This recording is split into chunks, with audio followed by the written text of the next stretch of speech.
À toi la parole, Nordine. Tu es maître à bord. Merci d'être avec nous.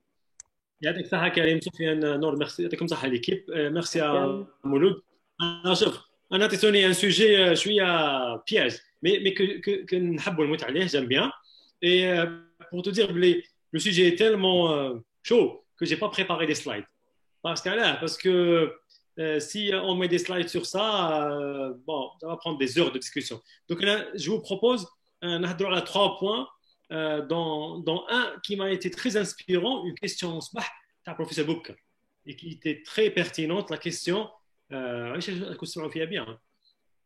Oui, Alors, très la bien. question du professeur Boubker, qui fait les chercheurs et les enseignants, on les pousse à l'entrepreneuriat. Et là, c'est l'une des questions, mais en fait, de manière générale, il y a 2 aspects.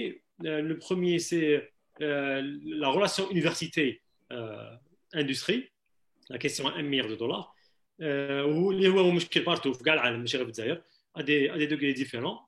Et puis, en même temps, un deuxième point qui est lié, c'est le financement de la R&D. Le financement de la R&D de manière générale, comme étant un critère important pour l'innovation et puis qui a un rôle très important. Donc, et je vais essayer à chaque fois de faire la relation avec les startups. À chaque fois, je vais essayer puisqu'on est dans un contexte entrepreneurial startup, je vais essayer à chaque fois de faire la relation avec les startups. Donc, si on veut parler de manière générale de la relation université-industrie, c'est un problème partout dans le monde. Je pense que Moulodi va me confirmer un peu partout dans le monde. Il y a toujours la question philosophique qui doit aller vers l'autre. Et là, je vais être très pragmatique. Je vais essayer de donner des exemples réels de Dzaïr. On ne va pas parler ni à l'Américain ni à l'autre. On va parler à Dzaïr. Et je vais montrer des exemples où ça marche assez bien. Ce n'est pas encore très, très répandu.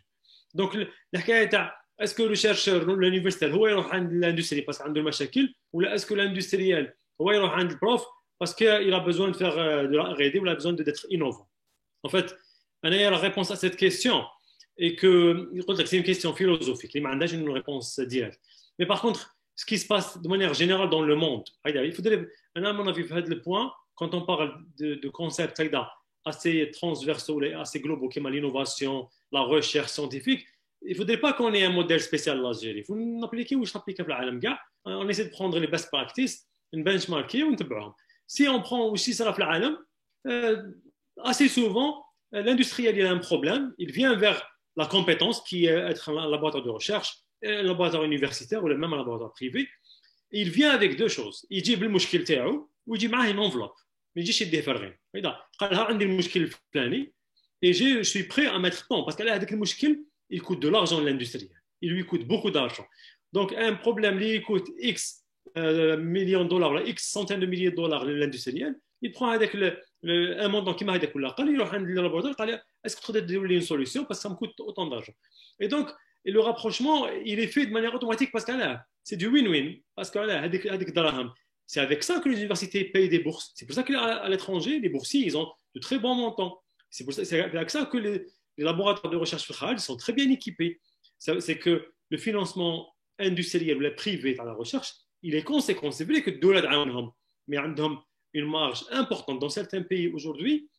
La contribution des fonds propres de l'industriel dépasse la contribution de l'État, et surtout les pays dans l'Amérique. Donc l'État est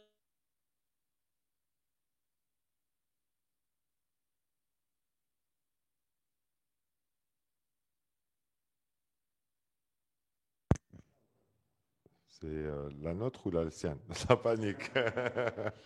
Nour, tu nous entends? Je suis là, oui. Non, je vous entends. Non, je crois que c'est la connexion de Norton. Mm.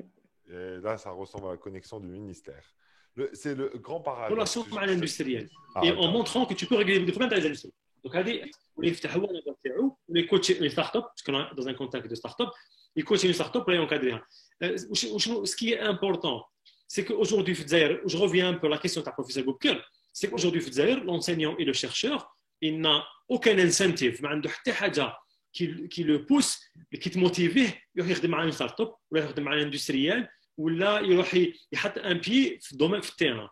Toutes les incentives aujourd'hui, les كاينين في R&D ou la l'université, c'est des incentives académiques. معناها des publications, des communications, leurs conférences, encadrer les étudiants.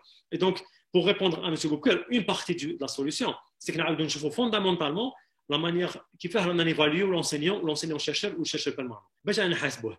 إلا في la fin de l'année أنت تحاسبه غير بالبوبليكاسيون والكوميونيكاسيون، كيف تقول له يروح لليونيفرسيتي ويسي يحل المشاكل تاع الاندستري؟ كيف تقول له أنت روح عاون ستارت اب ولا افتح اون ستارت اب ولا اونكادري واحد ان بروجي تكنولوجي من الصباح الليل عنده لونسينيمون تاعو وكي عنده يقعد له شي وقت يروح يسي بيبلي باش يطلع في الكراد.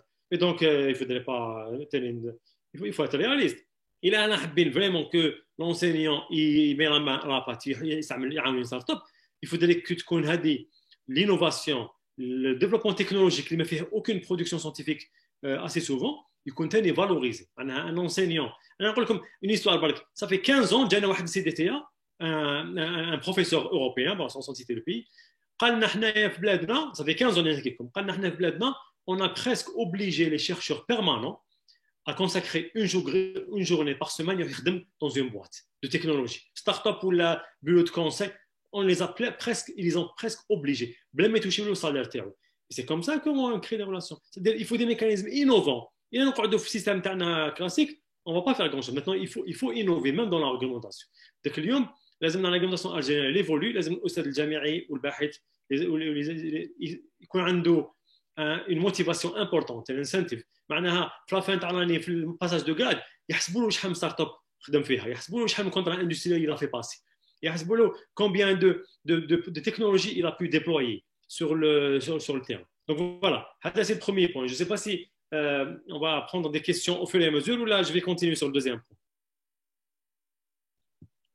Allô. Je pense que tu peux continuer, on gardera les questions pour la fin. Haka, les participants, ils peuvent les écrire sur le chat et on reprendra tout à la fin. Très bien, c'était sûr, juste pour m'assurer de l'écoute parce que j'avais l'impression de donc, donc l'aspect de relation un peu université, industrie, il est toujours, il pose question qui doit aller vers l'autre. Maintenant, il y a un exemple concret, qui me fait le point, il y a un exemple concret. Aujourd'hui, le Brésil arrive G20. ماشي ظهر البرازيل في les années 80 ils ont obligé les universités تاعهم ils ont obligé les industriels قال يا ودي une partie من la taxe ما تديهاليش للدوله روح مدها لك الجامعه واليوم تمدها للزام دونك واش صرا les taxes هذوك في الاول بون سي فري tout le monde devait se confirmer donc يمدوا une taxe للجامعه هكذا au pif بصح من بعد بالعقل les industriels ils ont commencé à prendre conscience قال لك انا يا جامعه نروح نمد لها دراهم parce que الدولة obligée. Je peux lui demander des choses. Je peux faire une réunion معهم ونقول له on peut travailler ensemble.